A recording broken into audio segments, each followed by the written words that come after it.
Are you moving into perimenopause and menopause and your cholesterol levels are starting to climb? Should you be concerned? Well, maybe and maybe not. Some doctors panic and immediately pull out a statin, but statins are not without their risks and side effects, and they do not get to the underlying problem. So before you say yes to a statin, please take into consideration what I'm about to say here today. I do like to remind women that cardiovascular disease is the leading cause of death in women over the age of 55, not cancer. So, is taking measures to prevent a stroke or heart attack important? Yes, it's super important. But we always need to look further and look for underlying causes and drivers. And this is true with reversing or treating any disease, not just cardiovascular disease.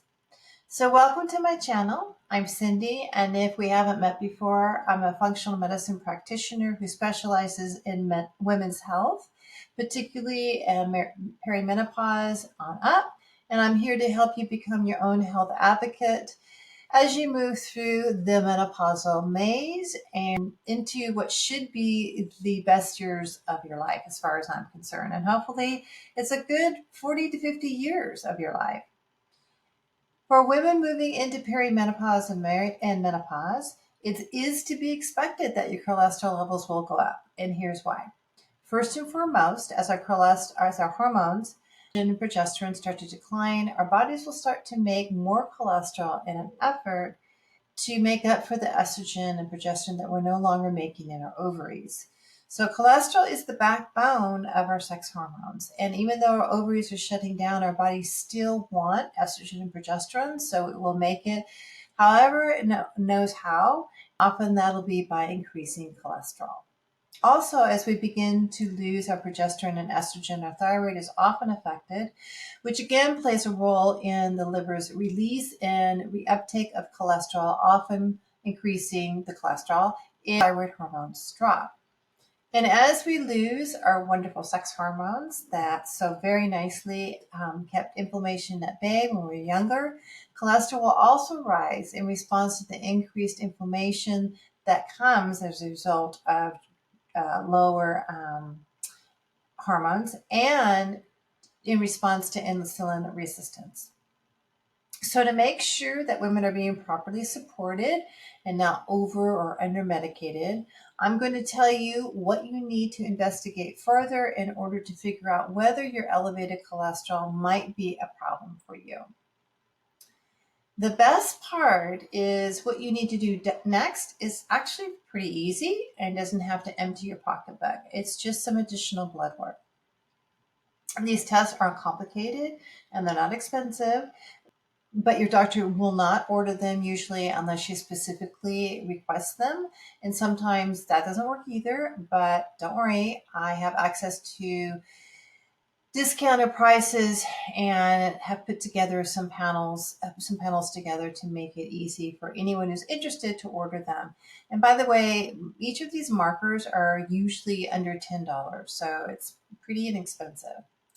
So the first thing you want to do is to get a full thyroid panel, which is not just TSH and free T4. I have someone who said, oh yes, my was checked.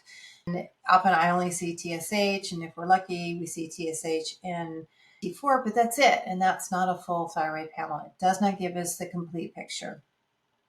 We also need free T3. We need the antibodies, the TPO antibodies, and reverse T3.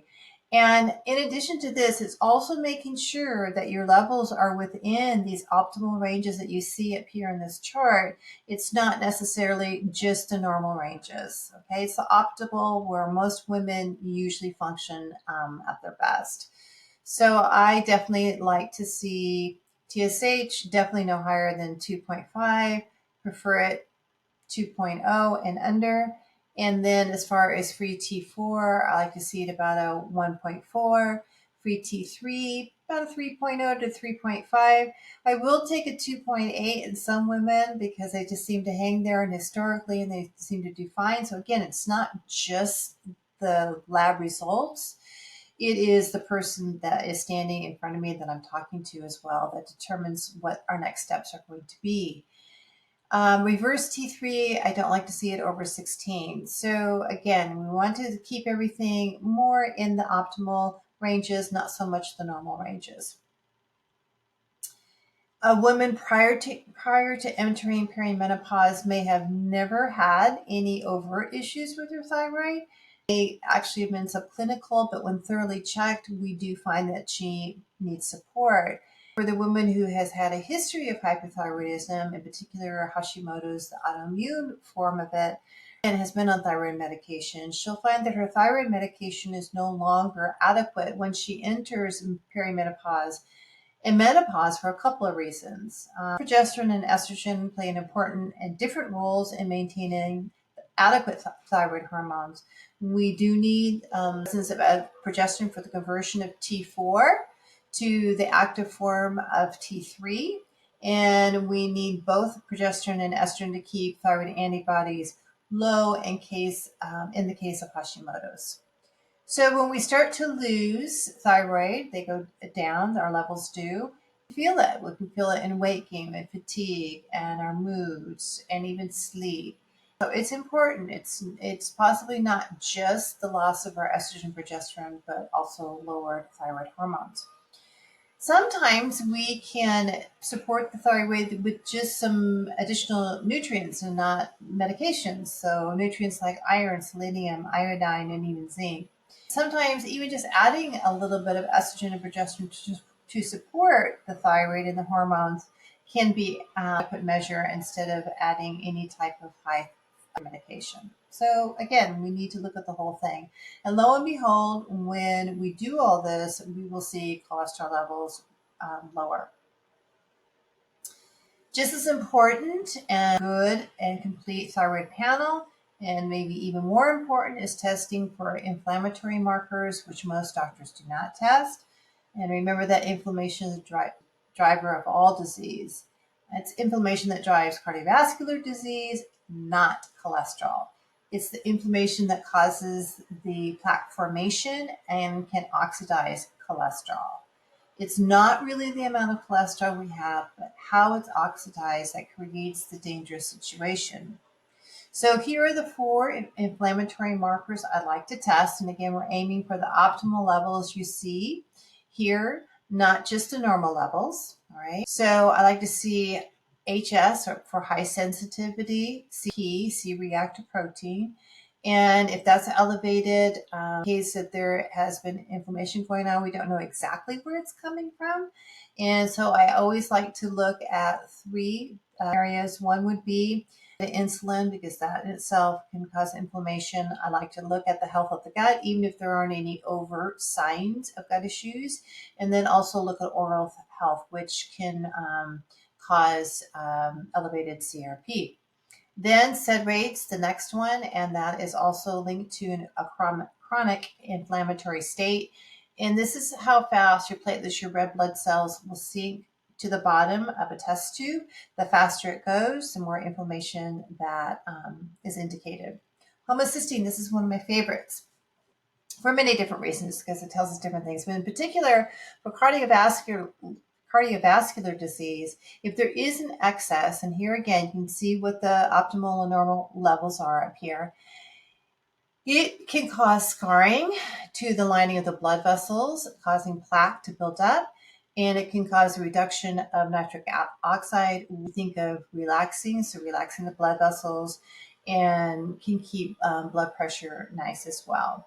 So I have a quick story. I have a 68-year-old client who came to me and working with a neurologist as well. The neurologist ordered an MRI of her brain and her heart and her vessels because she had been exhibiting signs of neurological problems, and her doctor wanted to determine if there was some plaque buildup in the brain, if that was contributing to it. And that's a wonderful call. I'm happy she had that done. And the results indicated that she does have some plaque in her brain.